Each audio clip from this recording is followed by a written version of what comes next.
शीतला माता ने सोचा कि चलो आज धरती पर जाकर देखती हूँ कि मेरी पूजा कौन करता है और कौन मुझे सच्चे मन से मानता है। माता शीतला पृथ्वी पर डोंगरी गांव में पहुंची, राजस्थान। गांव की गलियों में घूमते हुए वे यह देख रही थी कि कौन उनका नाम लेता है और कौन उन्हें भूल चुका है। इसी दौरान एक मकान की छत से किसी ने उबलता हुआ चावल का पानी नीचे फेंका। वह पानी सीधा शीतला माता के ऊपर गिर गया, जिससे उनके शरीर पर जलन होने लगी और फफोले पड़ गए। पीड़ा से कराहते हुए माता गांव में इधर उधर घूमने लगी और कहने लगी, अरे मेरा शरीर जल गया, मुझे बहुत दर्द हो रहा है, कोई मेरी मदद करो। लेकिन गांव के किसी भी व्यक्ति ने उनकी सहायता नहीं की। गांव के किनारे एक गरीब कुम्हारिन बैठी हुई थी। उसने देखा कि एक वृद्ध महिला जलन से तड़प रही थी और उनके पूरे शरीर पर फफोले पड़ गए थे। उन्हें देखकर कुम्हारिन का हृदय दया से भर गया। वह जल्दी से उठी और बोली, माँ, तुम यहाँ बैठो, मैं तुम्हारे शरीर पर ठंडा पानी डालती हूँ, इससे तुम्हें आराम मिलेगा। फिर उसने एक घड़े से ठंडा पानी लिया और माता के शरीर पर डाला। इसके बाद कुम्हारिन बोली, माँ, मेरे घर में रात की बनी हुई रबड़ी और दही रखा हुआ है, तुम उसे खा लो, इससे तुम्हारे शरीर को ठंडक मिलेगी। जब शीतला माता ने वह ठंडी रबड़ी और दही खाया तो उन्हें तुरंत आराम मिला। शीतला माता कुम्हारिन की सेवा से प्रसन्न हुई। वे बोली, बेटी, मेरे सिर में बहुत खुजली हो रही है, क्या तुम मेरे सिर से जुएं निकाल सकती हो?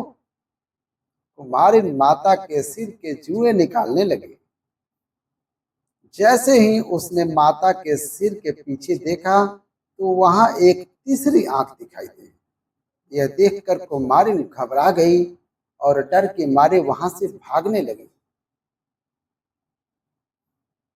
तभी शीतला माता ने पुकारा, रुक जा बेटी, मुझसे मत डर, मैं कोई भूत प्रेत नहीं हूँ, मैं स्वयं शीतला माता हूँ।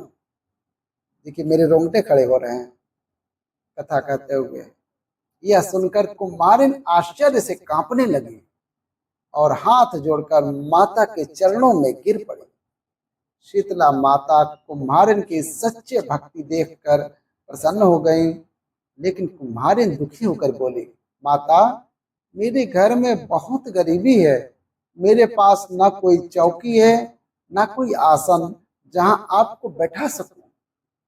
शीतला माता मुस्कुराई और बोली, बेटी, चिंता मत करो, मैं तुम्हारे घर के बाहर खड़े गधे पर बैठूंगी। इसके बाद माता एक हाथ में झाड़ू और दूसरे हाथ में डलिया लेकर बैठ गई। शीतला माता ने उसके घर की सफाई की झाड़ू से और डलिया में डालकर उसके फेंक दिया। माता ने कहा, बेटी, जो चाहे वो मांग लो।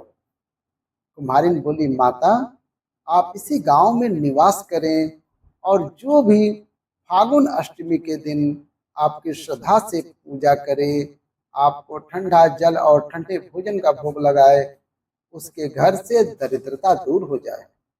शीतला माता ने तथास्तु कहा और वरदान दिया, बेटी, इस घड़े के जल को अपनी झोपड़ी के छत पर छिड़क देना। कल इस गांव में आग लगेगी, लेकिन तेरा घर सुरक्षित रहेगा। इतना कहकर माता अंतर्ध्यान हो गई। कुम्हारिन ने माता की आज्ञा मानी और अपने घर के छत पर जल छिड़क दिया। रात को गांव में भयंकर आग लग गई, लेकिन कुम्हारिन की झोपड़ी सुरक्षित रही। अगले दिन गांव के राजा ने कुम्हारिन को बुलवाया और पूछा, सारे गांव में आग लग गई, लेकिन तेरा घर कैसे बच गया? कुम्हारिन ने राजा को शीतला माता की कृपा की पूरी कथा सुना दी। यह सुनकर राजा बहुत प्रभावित हुए। उन्होंने गांव भर में ऐलान करवा दिया कि अब से हर घर में शीतला अष्टमी के दिन चूल्हा नहीं जलेगा और माता को ठंडे भोजन का भोग लगाया जाएगा। एक गांव में एक बुजुर्ग महिला अपने दो पुत्रों और बहुओं के साथ रहती थी। उसके दोनों बेटों की एक एक संतान थी, लेकिन दोनों बहू स्वभाव में एक दूसरे के बिल्कुल विपरीत थी। बड़ी बहू स्वभाव से झगड़ालू और आलसी थी, उसे घर के कामों में रुचि नहीं थी। वही छोटी बहू बहुत मिलनसार, शांत और धार्मिक प्रवृत्ति की थी। शीतला सप्तमी का दिन आया तो सास ने छोटी बहू से शीतला माता के भोग के लिए भोजन तैयार करने को कहा। बहू सास की आज्ञा मानकर रसोई में जुट गई। इसी बीच उसका बच्चा भूख से रोने लगा। बहू उसे दूध पिलाने लगी और इसी दौरान उसे नींद आ गई। जल्द चूल्हे की आग बुझाना भूल गई। इसी दौरान शीतला माता भक्तों का हाल जानने पृथ्वी पर आई। जब वे घर में पहुंची तो जलती हुई आग देखकर बुझाने के लिए उसमें लौटने लगी, जिससे उनका शरीर जल गया। पीड़ा के कारण माता क्रोधित हो गई और छोटी बहू को श्राप दे दिया, जैसे मेरा शरीर जला वैसे ही तेरी संतान भी जल जाएगी। जब छोटी बहू की नींद खुली तो उसने देखा कि उसका बच्चा जलकर मृत पड़ा है। वह घबरा कर रोने लगी। सास समझ गई कि यह शीतला माता का ही प्रकोप है।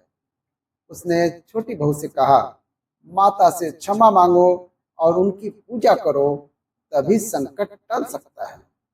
सास की सलाह मानकर छोटी बहू अपने बच्चे के शव को एक टोकरी में रखकर माता को खोजने निकल पड़ी।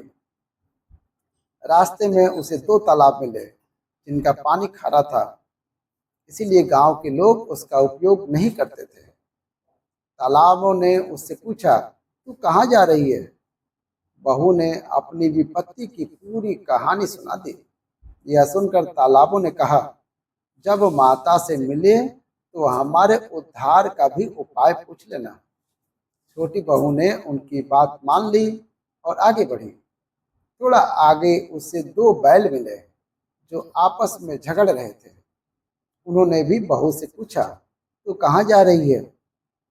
जब बहू ने अपनी व्यथा सुनाई तो बैलों ने भी प्रार्थना की, शीतला माता से हमारे कल्याण का उपाय पूछ लेना।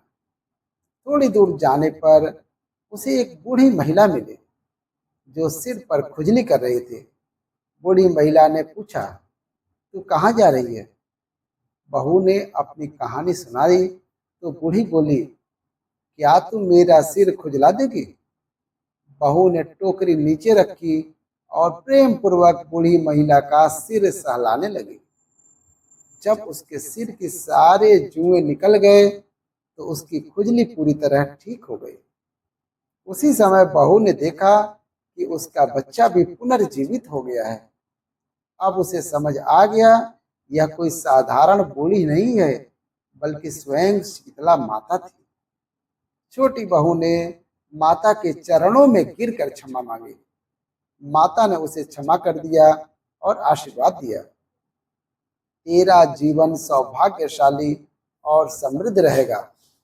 इसके बाद बहू ने माता से दोनों तालाबों की मुक्ति का उपाय पूछा। माता ने कहा, ये दोनों पूर्व जन्म में सौतन थी जो हमेशा आपस में झगड़ती रहती थी और साधु संतों का अपमान करती थी। इसी कारण वे तालाब के रूप में जन्मी हैं।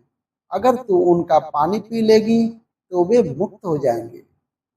फिर बहू ने झगड़ते बैलों की समस्या बताई। माता ने कहा, ये दोनों पहले जन्म में देवरानी और जेठानी थी जो हमेशा एक दूसरे से लड़ती रहती थी और घर के किसी भी काम में योगदान नहीं करती थी। अब ये बैल बन गई हैं। अगर तू उनके गले की रस्सी खोल देगी तो वे भी मुक्ति पा लेंगी।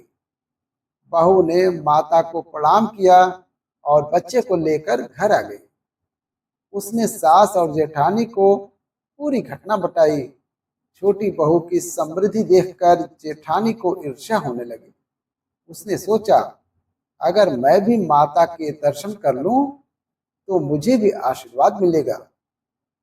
अगले वर्ष शीतला सप्तमी पर उसने वही सब कुछ किया जो छोटी बहू ने किया था। माता ने उसे भी वही बोला, जैसे मेरा शरीर जला वैसे तेरी संतान जल जाएगी। अगले दिन उसका बच्चा भी जल के मृत मिला। वह भी अपने बच्चे को लेकर माता की खोज में निकली। रास्ते में उसे तालाब और बैल मिले, जिन्होंने माता से उनके उद्धार के लिए प्रार्थना करने को कहा। लेकिन जेठानी ने स्वार्थी स्वभाव दिखाया और उनकी सहायता करने से इनकार कर दिया। जब वह बूढ़ी महिला से मिली तो उसने सिर की खुजली मिटाने को कहा, लेकिन जेठानी ने उसे झिड़क दिया और आगे बढ़ गई। वह दिन भर भटकती रही, पर शीतला माता कहीं नहीं मिली। थक हार कर वह घर लौट आई। धनवान बनने के चक्कर में वह अपने संतान से भी हाथ धो बैठी। हे शीतला माता, आपने जैसी छोटी बहू पर कृपा की, वैसे ही हम सब पर कृपा करना। हमें रोगों से दूर रखना, शांति और खुशी देना। कैसी लगी कथा की वीडियो? अच्छी लगी तो लाइक करें और कमेंट में जय शीतला माता जरूर लिखेंगे। हर हर महादेव।